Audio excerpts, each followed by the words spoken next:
안녕하세요. 복덕맘TV입니다. 오늘 하루는 어떻게 보내고 계신가요? 저는 오늘 오전에 일정 잘 하고 남편하고 점심도 조금 오늘 맛있는 거 좀 먹고 이렇게 또 사무실에 앉았어요. 오늘은 제가 유튜브에 조금 담아내고 싶은 영상이 있어서 이렇게 카메라를 켰습니다.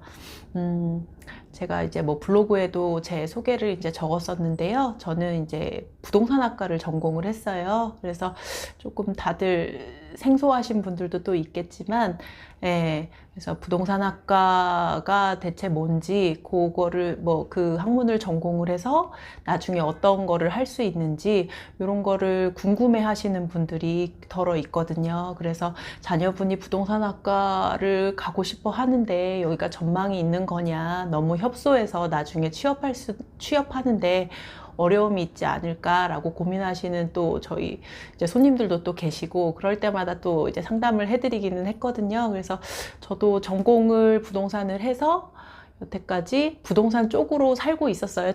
뭐 중간에 육아했을 때 제외하고는. 그래서 처음에 이제 시행사에 들어가서 이제 뭐 대리까지 일을 했었고, 그 이후에는 이제 아이 출산하고 육아하느냐고 몇 년 쉬었다가 중개사 자격증을 따서 이렇게 소공 몇 년 하고 이제 개업까지 이렇게 진행해서 부동산 외길을 왔다고 해도 과언이 아닌데요.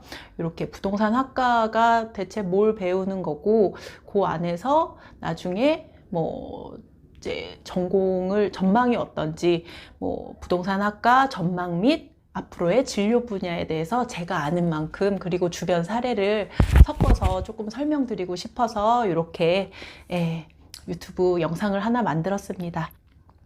부동산학과는 국내에 몇 군데 대학만 지금 있는 학과로 알고 계실 텐데요. 첫 번째가 제가 알고 있는 것도 저희 이제 건국대, 제가 졸업한 학교죠. 건국대학교 부동산학과가 그래도 제일 인지도가 높고 뭐 잘 알려져 있죠. 대학원까지 같이 있으니까요.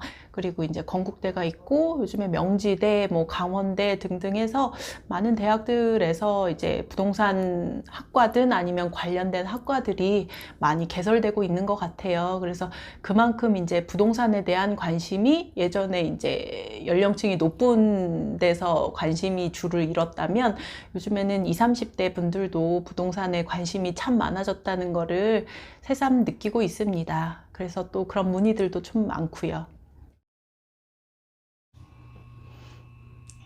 제가 이제 건국대학교 부동산학과를 졸업했다고 말씀드렸는데, 이렇게 졸업증명서 예전에 떼어 놓은 게 있더라고요. 그래서 이렇게 보여드립니다. 예전에는 정치대학 안에 부동산학과가 건국대는 있었어요. 그래서 그 안에 이제 정치학과하고 그 다음에 행정학과하고 부동산학과, 이렇게 세 가지로 정치대학 안에 들어가 있었는데요. 최근에 건물이 이제 부동산 학관이라고 새로 만들어져서 단일 이제 부동산 학과만 쓸 수 있는 건물이 건국대 내에 만들어졌다고 해요. 저 다닐 때는 그게 없었어요.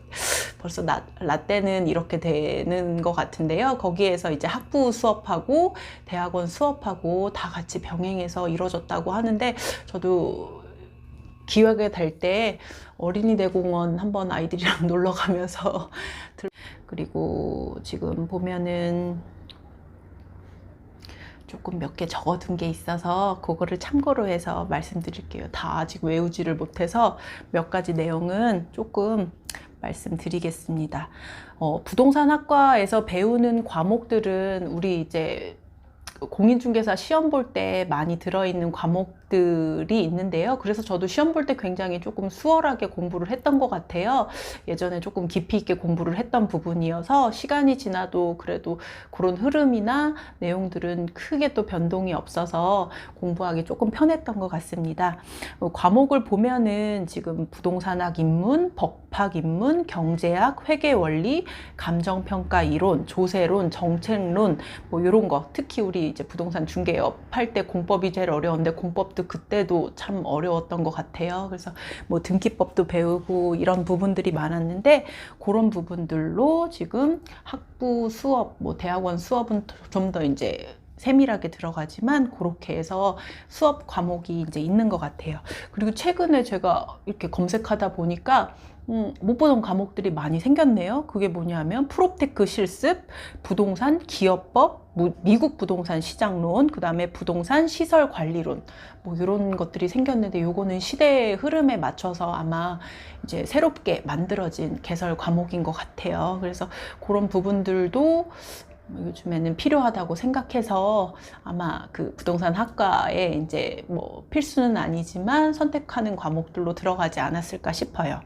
저는 대학교 4학년 때 조금 2학기 때 바로 취업이 됐어요. 그때 이제 우리가 아는 이제 SK 그룹사의 시행사를 하나 만들고 그 안에 이제 필수 인력들이 필요하다고 해서 지원을 했는데, 어떻게 또 덜컥 또 합격이 됐네요. 신입사원 1호로 들어갔습니다. 그래서 9월부터 4학년 9월부터 입사를 인턴으로 시작을 해서 업무를 했고, 이제 시행사이기 때문에 개발 부서가 있었고, 분양, 광고, 그 다음에 그때는 플러스 옵션이라고 해서 뭐 그런 부서들도 또 있었고요.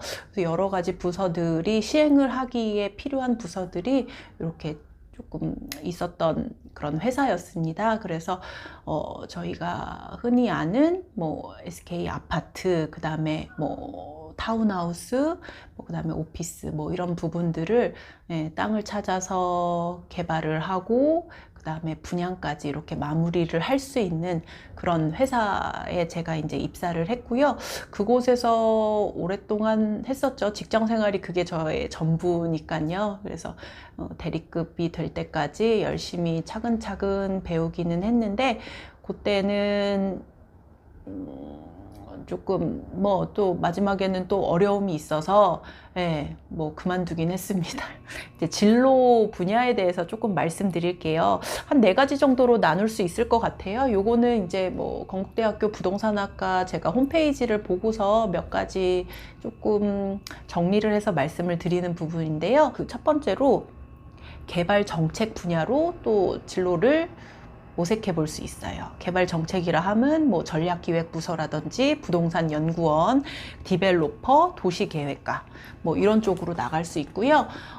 보면은 저도 이제 뭐 이 디벨로퍼, 뭐 부동산의 꽃이라고 얘기하죠. 그런 회사에 이제 다녔으니까 이런 부분에 있어서는 개발 정책 분야로도 또 갈 수 있다, 이렇게 보시면 되고요. 두 번째로는 마케팅이나 영업 쪽이 이제 자신 있는 분들은 이렇게 가실 수 있는데, 보통은 건설사에 이제 수주 영업하는 곳이나 그 다음에 이제 분양 마케터, 우리 모델하우스에서 뭐 분양을 하는데 처음부터 끝까지 다 뭐 통솔하고 계획하고 그 다음에 그림을 그리시는 분들 있잖아요. 이런 것들은 이제 건설사 내에 이제 또 있는 부서가 따로 있어서 그렇게 하기도 하고, 개별적으로 움직이시는 게 좋으신 분들은 프리랜서 개념으로 이렇게 대대행이나 대행사나 뭐 이런 걸 꾸려가지고 뭐 하시기도 합니다. 그다음에 이제 세 번째로는 금융 쪽에 조금 자신이 있다, 나는 괜찮다 하시는 분들은 자산 운용이나 관리 이런 쪽으로 볼 수 있는데요. 신탁관리사, 재무 담당자, 뭐 펀드 매니저, 부동산 펀드 매니저죠. 그 다음에 이게 또 관리 쪽으로 생각을 한다면 공인중개사도 이 업무에 포함이 된다고 보시면 될 것 같아요. 그리고 마지막으로는 조사, 분석, 평가 이런 쪽으로 나는 조금 디테일하고 꼼꼼하고 이런 거에 관심 있다고 생각하시는 분들은 우리가 제일 부동산에서 좋은 직업으로 평가하는 감정평가사를 들 수 있고, 상권 분석 전문가라고 해서 뭐 이렇게 상권에 대해서 관심이 많고 그거를 세부적으로 분석할 줄 알고, 그러면 대기업 안쪽에 있는 그런 상권 분석을 할 수 있는 팀으로 또 들어가실 수도 있고요. 신용평가사 뭐 이렇게도 적혀 있는데 요거는 제 주변에서 가신 분들이 많지는 않은 것 같아요. 요거는 이제 여태까지는 이론적인 부분을 제가 말씀을 드렸고요. 실제로 제 주변에 있는 분들이 그 당시에 라떼는 어떻게 취업을 했는지에 대해서 조금 말씀드려 보고 싶어요. 지금도 그 큰 틀은 변함이 없는 것 같고요. 또 보면은 제일 취업이라고 해야 되나요? 전문 자격으로 우리가 평가받는 감정평가사를 따신 분들도 있고요. 물론 대학 4년 내에 따는 건 또 어려워서 그 이후에 쭉 공부를 해서 따신 분들 있고, 다른 회사를 다니면서 다시 돌아와서 공부 쪽으로 간평사를 따신 분들도 있는데, 저도 한때 꿈꾸기는 했는데 그게 꿈을 꾼 게 꽤 늦은 시기였어서 아이들 키우고 뭐하고 공부하는 것까지 너무 어려울 것 같더라고요. 그래서 조금 마음만 먹고 조금 포기를 했습니다. 네, 그리고 대학교 때 부모님이 강남에서 공인중개사로 일하시는 분이 계셔서 일찍부터 중개사 자격증을 따서 그 일을 하시겠다고 하는 분이 있었는데, 왜 전공을 해서 중개업을 할까? 그 어릴 때는 네, 그렇게 생각을 했는데, 지금 돌이켜서 생각을 하면 그분이 위너이지 않았을까. 그 당시에 되게 좋았잖아요. 네, 그래서 아마 조금 부모님한테 많이 배우고 그래도 부를 축적하지 않을까 싶어요. 네, 그래서 그런 분들도 있었고, 그때 저희 지적법도 배웠었는데, 지적사를 하겠다고 하는 친구도 있었고, 그리고 이제 보면은 이제 남녀가 조금 나뉘기는 해요. 남자 이제 학생들은 대부분 이제 건설사 쪽으로, 큰 대형 건설사 쪽으로 많이 가려고 하고, 여자 이제 학우들은 대부분 이제 은행이나 증권회사나 뭐 이런 부분으로 많이 또 가고, 협회나 이런 자산운용사 이런 쪽으로 관심이 많더라고요. 근데 저는 또 뭐 금융 쪽보다는 조금 사람들 만나고 뭐 하는 게, 남자분들하고 일하는 게 조금 또 편했어서 그런 건지 모르겠지만, 그 당시에는 또 이제 시행사를 선택을 해서 정말 많이 배웠죠. 보고서도 많이 쓰고 땅 보러도 많이 다니고 경춘, 이게 지금은 춘천간 고속도로죠. 그게 예전에는 이제 처음으로 가칭으로 경춘고속도로라고 얘기했는데, 그곳에 타운하우스나 뭐 이렇게 대규모로 지을 만한 땅들을 많이 보러 다녔습니다. 그래서 그때도 뭐 이것저것 사업성 분석도 하고, 계획서도 만들고, 보고도 하고, 이런 시간을 보냈는데요. 결국에는 그때는 그랬던 것 같아요. 제가 할 수 있는 캐파에서 조금 벗어나는 일들이 많았던 것 같아서, 나는 앞으로 이렇게 여기서 일을 하면 나한테 큰 비전은 없어 보인다라고 생각을 해서 아마 퇴사를 한 것 같아요. 그래서 워낙 큰 땅들과 금액이 또 큰 사업들, 그리고 또 이제 그러면은 금융사에 이제 PF를 굉장히 또 큰 금액으로 받아야 되고, 이런 것들이 사실은 어떻게 보면 숫자 노름이라고만 생각이 들더라고요. 현실적으로 와닿지도 않고, 어렸어서 아마 그런 것 같아요. 그래서 부동산 시행사에 들어오면 결국에는 나중에는 개발 업무를 이제 디벨로퍼를 꿈꾸는 분들이 많았는데, 저는 또 그렇지는 않았던 것 같고, 그래서 그만두고 아이들 키우고 하다 보니 이제 주변에서도 그렇고, 중개사 자격증을 따서 한번 해보는 게 어떻겠냐라고 얘기를 해서 바로 따자마자 소금부터 일을 시작했습니다. 지금 중개사 업무가 맞는지에 대해서는 다음에 기회가 있을 때 또 말씀드리고요. 오늘 조금 두서없이 조금 적어 놓기는 했는데 어수선합니다. 아직까지도. 그래도 봐주시는 분들 정말 감사하고, 이제 지금 제가 유튜브에 담고 싶은 내용들이 꽤 여러 개 있어요. 그래서 리스트를 지금 쭉 작성을 했고, 하나하나 이제 체크하면서 달성을 하려고 합니다. 그 중에 하나가 지금 이제 부동산 학과에 대한 소개와 앞으로의 뭐 전망, 그 다음에 또 진로 방향, 이런 것들에 대해서 이번 영상에는 담아봤고요. 궁금한 점이 있으시면 댓글로 달아주셔도 제가 정말 친절하게 답을 해드리겠습니다. 그럼 오늘 영상은 여기서 마치고요.